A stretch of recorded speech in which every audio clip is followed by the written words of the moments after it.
If you're a real estate investor and are wondering how to raise and leverage private money to make more profit on every deal, then you're in the right place. On Raising Private Money, we'll speak with new and seasoned investors to dissect their deals and extract the best tips and strategies to help you get the money, because the money comes first. Now here's your host, Jay Conner.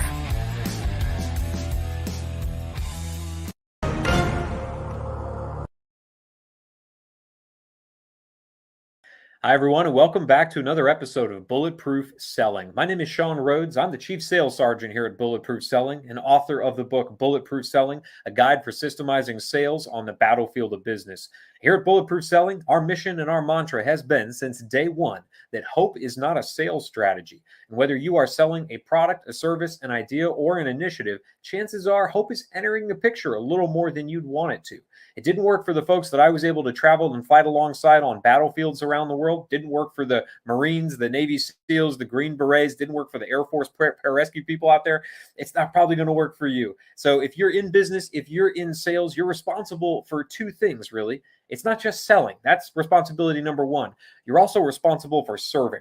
So if for no other reason, increasing revenue is always good. Getting that bigger bonus, getting that bigger quota is always good. But we're really here to teach you how to serve more. And so since day one, we've been bringing on guests, folks that are Hall of Fame speakers, best-selling authors, folks that have helped salespeople around the world remove hope from how they operate. And we identify where our guest sees salespeople falling back on hope more than they should. And we build a system on every single show to help you address that very issue that you can use. As soon as you get off air with me, you're going to hit your computer, you're going to hit your laptop, you're going to hit your client list, and you're going to make sure you're using that system. And you'll be able to use it no matter the size of your team or the size of your goals. Now, when it comes to sales, it's a transaction. It's an exchange. You're exchanging time, you're exchanging resources, you're exchanging value. And one thing that usually ends up happening in that, where hope enters the picture in a lot of ways, is the assumptions that salesperson shows up with. We assume that prospect or that customer understands why we're calling them, understands the value that we have to give, understands their world. Well, that's an assumption that often causes us to fail. It's a hope that we bring into the picture.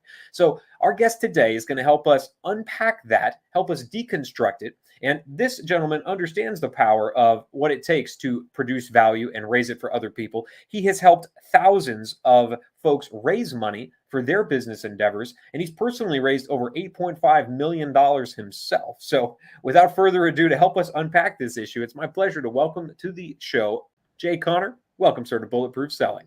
Hello there, Shawn. Thank you so much for inviting me to come along and talk about how hope is not a strategy. I love that byline.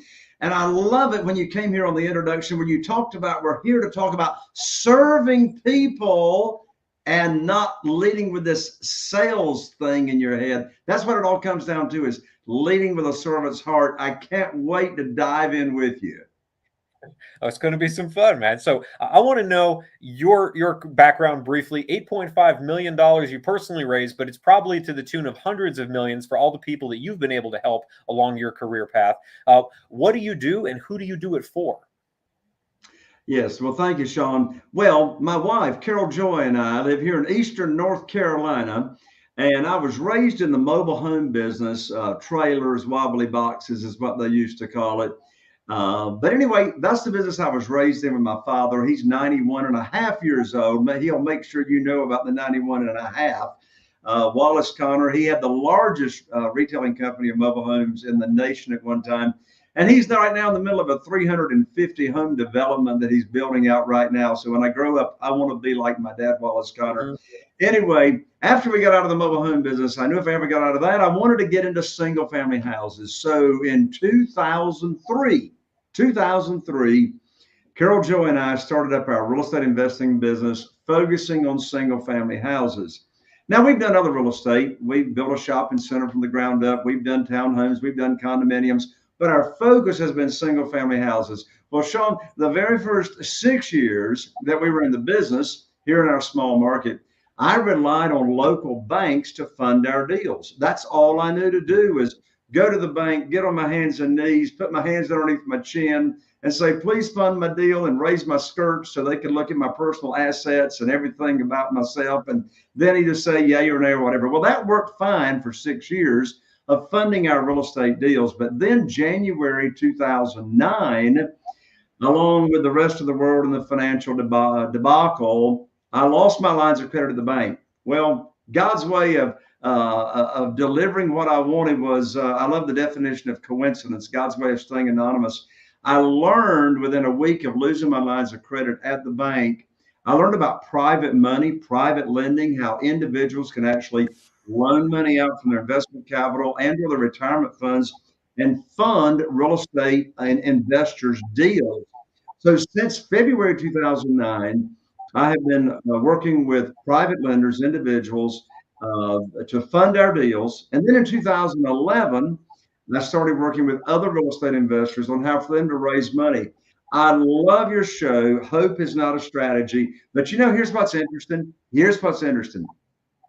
We hear in sales training all the time, you got to ask for the sale. You got to ask for the sale. You know what's interesting, Shawn? I got $8.5 million in private money funding from real estate investors. I got 47 private lenders funding our deals.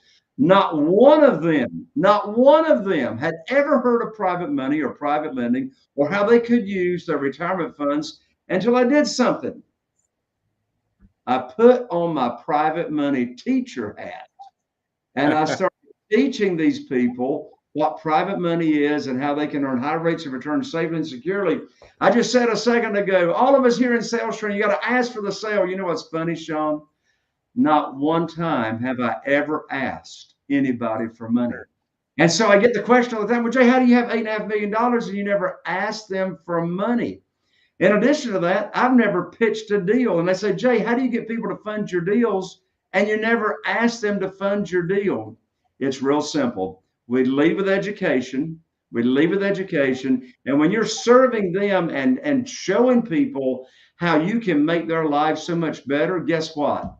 The money's chasing you instead of you chasing the money. Whenever I'm talking with somebody and I ever feel like I'm actually starting to sell or starting to persuade, I pull back. Nobody wants to feel that. If you're feeling it, they're feeling it. It's all about serving and showing how you can make an impact in their lives. And so with all the folks you've been able to train then, hundreds of people that you've taught to do this in business, where do you find them falling back on hope? Is it hoping that person they're talking to understands it enough that they don't have to ask for the sale? Where does hope enter the picture? Well, in regards to this subject of hope, you already say it on your show all the time. Hope is not a strategy, but what do you have to do? You got to deliver hope. You got to deliver hope to your prospective person that you're going to be doing the exchange with. How do you deliver hope to them? Well, first of all, there's two answers to that.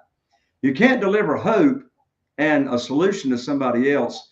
First of all, you got to have your head on straight. You got to have the right mindset, which is all about this servant's heart. But along with that, you've got to be a really, really good communicator from the standpoint, you got to understand your prospect's language. You got to understand where they are coming from. One of the biggest mistakes that I see new people, it doesn't matter what kind of sales you're in, whether you're raising private money for real estate or whatever it is that you're offering, one of the biggest mistakes I see is talking jargon, talking industry insider stuff. We know, in real estate investing, we talk about ARV all the time. Well, nobody knows what ARV is unless you tell them, which means after repaired value. We talk about Mayo all the time. Well, nobody knows what Mayo is. Well, Mayo is maximum allowable offer. And with your military background, Shawn, you all got your everywhere. Yeah. You got your own language that nobody understands. So in answer to your question, before communicating with a prospect, you really want to speak in language that a sixth grader, maybe third grader level can understand, and don't use jargon. So if I'm a salesperson and I think I might be having this problem, how is it going to manifest for me? Is it just going to be longer sales cycles? Is it going to be more struggles getting that second meeting? How do I know I'm suffering from this? Because this is something that I think a lot of salespeople may be encountering, but it's tough to see the forest for the trees. Because I understand what I'm selling, I understand the value, but if I don't get you to understand it too, then we don't have a relationship. We don't have a way to do business. So how do I know I'm suffering from this as a salesperson? Well, that's a great question. Here's why. If you are a salesperson and you don't have somebody that's a lot better than you listening to your conversation, how in the world are you going to know you're screwing up? You're going to think you're doing a fantastic job, even though your sales suck and you're not getting conversions, right? So first of all, get out of the blame, shame, and justification process, right? A lot of people are walking around, saying, hey, well, it's not my fault. You're blaming somebody. Well, it's the economy. It's the economy. Everybody's broke. When I need a solution to my problem, the first thing I ask myself is, Jay, what did you do to attract this into your life? What did you do? Right? So in answer to your question, how's somebody going to know if their sales are suffering? Well, you need to get somebody either through hiring them or whatever. You need to get yourself a mentor. Particularly if you are doing sales over the telephone, somebody that's like better than you needs to be listening to those conversations, or record your calls. I tell you, one of the best ways to critique your call: record your calls and play it back and listen to yourself. Boy, is that going to be painful the very first time. But you don't know what you sound like until you actually listen to yourself. That's true. It's absolutely true. And that's something that we've been advocating for a long time here at Bulletproof Selling. I think we're going to actually end up diving into that a little later on in the show. But I want to build a system to help salespeople better understand and speak their prospects' language. Because like you said, the result of doing this is I actually don't have to ask them for the sale. Through education, through me showing them that I understand their challenges, it's a lot easier for us to establish a trusting relationship and for them to understand themselves. Oh, this person can probably help me. So in the military, every time we built a new system for our operations, helped us trim more hope away from our strategy so that we could accomplish our mission, bring everybody back home alive. In sales, every new system helps us trim hope away as well. So we use this acronym TRIM. You mentioned acronyms. Well, a simple one, TRIM. It's an easy one to remember. The T in TRIM is the trigger. So if I'm a salesperson and I want to start better understanding my prospect's language, when do I trigger this system for myself? Is it before I get on a call with them? Is it way earlier than that when I'm trying to figure out who my ICP actually is? When would you recommend as a salesperson I pull this one off the shelf and begin using it? Before you talk to anybody. In other words, don't do trial and error to figure out who your customer is. I mean, you need to know actually who that is. So how in the world do you figure out who your customer is? Well, I tell you, one of the biggest values I've gotten, Shawn, is I surround myself with other people that have already been successful in my industry. One of the biggest benefits that I have gotten, Shawn, is joining mastermind groups. I don't care what industry you're in. For all I know, Shawn, you got a mastermind group, and if you do, then your listeners, if you do have a mastermind group, then your listeners should join your mastermind group, because it's in that mastermind group that you're going to learn from other people, actually, how to identify who your avatar is, the industry. So, I mean, one of the biggest mistakes new people make is they try to do business on their own out on an island somewhere, figuratively speaking. So don't start in business like I did. I didn't even get a coach or a mentor until I was in this thing for 6 years. And then I did. And I thought to myself, oh my word, what if I had gotten a coach or a mentor in business before I started? How much money would I have saved? How much money did I lose? Right. So in answer to your question, you want to know this stuff before you even start. Even scripting, even phrases you use, right? Get the help, surround yourself with other people. But I said in the industry, that's not necessarily 100% correct. I love surrounding myself in other masterminds that I'm in where people are in different industries because that are in sales. They're in sales in different industries. And so you don't have to self-pollinate yourself with all the time only around other people in your industry, because everybody in the industry, the really good ones are like sort of doing it the same way. So when you surround yourself in a mastermind group that has other industry members in it, now you can draw from those other industry principles that you can use in your own industry. Love it. Love it. So if that's our trigger then. And we'll move to the R in trim, which is making this a repeatable process. In the military, we're big on checklists. That way we can learn a checklist and be able to actually respond to the environment when it changes. So if I'm a salesperson and I want to better understand my prospect's language, I've done the research, I've gotten myself surrounded with people in my industry. What are those maybe 4 or 5 steps you would ask a salesperson to consistently go through to make sure they're speaking their prospect's language? Practice, practice, practice. So I'll give you an example from my industry in real estate investing. So in today's market, and for many years, most of our real estate deals has not come from listings in the multiple listing service. I'm not a realtor on purpose. I've had the same realtor on my team though for 19 years. And so most of our deals come from what we call FSBOs, another acronym for sale by owners, people that own properties that don't have their homes listed in with a realtor. So since we're going to be talking to those for sale by owners over the phone initially, how do we practice? How do we get like really good? I mean, we got the script, we know what to say. How can I practice and get rid of the fear of screwing up? Which, by the way, how do you really get good at something? You screw it up really good. That's how you get good at something. Yep. You just screw it up really good and take action regardless, right? So I'm going to give you an example in our industry as to how we get really good at screwing it up before we go live with real prospects. So what do? We practice. So here's the challenge if you're listening to this show. The challenge is what I'm getting ready to tell you. How can you apply it to your industry and your situation? So what do? We go on the for sale by owner internet websites and we call up for sale by owners that have listed their properties in other states, in other areas, not in our area where we're buying. And hey, look, they got their home for sale to start with. It's not like you're cold calling somebody, you know. Right. I was getting ready to say out of the phone book. We don't have phone books anymore, but you know what I mean.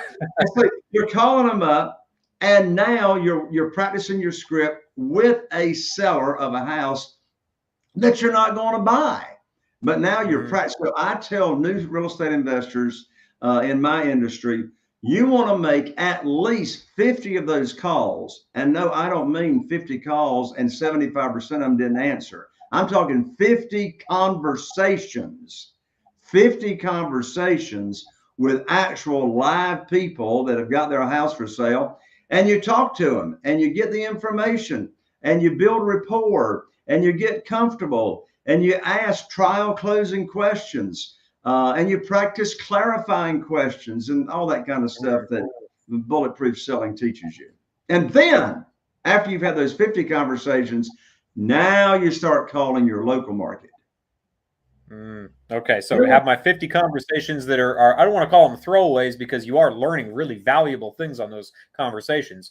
But then step 2 is I need to start calling my local market. And what are some things that I can monitor on my calls or listen to after the fact that tell me I'm speaking my prospect's language? I'm sorry, ask that question again. Yes, sir. So now I'm into my local market. I'm talking to people that are actually prospects for me. I can sell to them. If they said yes today, we begin to make a deal. How can I monitor my conversations or listen to them after the fact to make sure that I am indeed speaking my prospect's language? Oh, yes. So there's an app, and forgive me, it escapes my mind right now. I actually have it among my 50 apps that are on my phone. But there's an app. You can Google it. Google app for recording calls. And so what you do is you go inside the app on your smartphone and you make your outbound call from that app, and then the app within your smartphone will automatically record the call. So if I'm recording the call, then what am I listening for? And then you're going to go back and listen to that, right? And there's two questions you're going to answer as you're listening to that call. What went well? What did not go well? What can I do better next time? It's actually three questions. What can I do better next time? By the way, here's a side note, writer downer, which ties in, Shawn, to your leading with a servant's heart belief and philosophy. And that is, it's not about reaping. This whole world of selling, it is not about reaping. It's all about sowing. Sowing. It's all about sowing. It's not about reaping. What do I mean by that? It's all about giving value. It's all about giving value. So why am I here on this show? My audience typically are real estate investors. The majority of the people here listening to this show probably are not real estate investors. But you know what? One of my heroes was Zig Ziglar. And I don't know, Mine Shawn, too. I was going to say, Shawn, Oh, yeah. you're not old enough to remember Zig Ziglar. I got to meet him twice in person. Wow. What an amazing human being. But, of course, we all know what Zig said. Essentially, he said, you help other people get what they want. You don't have to worry about yourself. But that's what Zig, the pot pan salesman, preached for decades. And that is, so give value. Because you know what goes around comes around. I love it. So I'm listening to what went well, what didn't, what can I do better? Now, is there something that I should be doing after the fact? So I've hung up the phone. Maybe I've even listened to my call. Is there anything else I can do? Because there probably is, which is why I want to ask you to make sure that I'm speaking the prospect's language and that I'm getting better on my next calls. Well, it's sort of like what we said a few minutes ago. Share 3 of those recordings with someone else that is better than you. And one of my favorite phrases when I'm talking with people is, and this is a great question to ask when you're not looking to sell anything, and that is, tell people, I need your help. I mean, God created us to help other people, quite frankly. That's why we're on this planet, is to help other people. And so I just call them and say, look, man, I need your help. I know you're doing a great job. You're very successful in your sales and your success. And I need your help. Would you do me a favor and listen to 3 of my phone calls and give me your feedback as to how I can improve? Because I'm all about wanting to improve. Awesome. And you've actually moved right into the I in trim, which is improve. That's something that we had to do in the military to make sure we were staying up to date with the ever-changing environment. So giving your 3 calls to somebody better than you, asking for their feedback, and of course, taking action on it, making sure there's a change. Great way to improve. But now the final bit might be a little more difficult for us. I think you're going to handle it flawlessly, though. The M in trim is to measure. I want to know that the time I'm taking to do this, to record my calls, to get the feedback from other people that are better than me, that it's better than what I was doing before when I was winging it, when I was making a bunch of calls and wondering why the economy was bad, why people aren't picking up the phone. So what am I going to measure to make sure that I am speaking my prospect's language? Is it just going to be more sales? Is it going to be better engagement? More show up for my next meeting? No one's ghosting me anymore. What are the things I should be measuring? It all comes down to conversions. One thing we track and all businesses track is what's your cost per lead? What's your cost per lead? That's important to know. Like in my business, I use Facebook ads. I use 4 different companies for Google pay per lead. I use outbound callers. I use postcard campaigns. I use direct mail letters to people facing foreclosure. I've got all these different funnels and channels, and I know what my cost per lead is on each one of those coming in. But you know what? That's not the most important metrics. The most important metric, another acronym, KPI, right? Yeah. The most important thing to track is how much did you spend in either time or money or calls to get a sale, right? How much time do you spend? So hopefully you've been, and if you can't, you've said this all the time, Shawn, if you can't measure it, you can't improve it.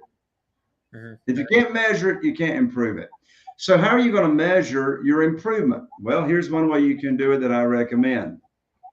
Before you started asking for help for people to give you feedback on your calls, how many calls did you have to make? And if you don't know this, then for goodness sake, start tracking it now.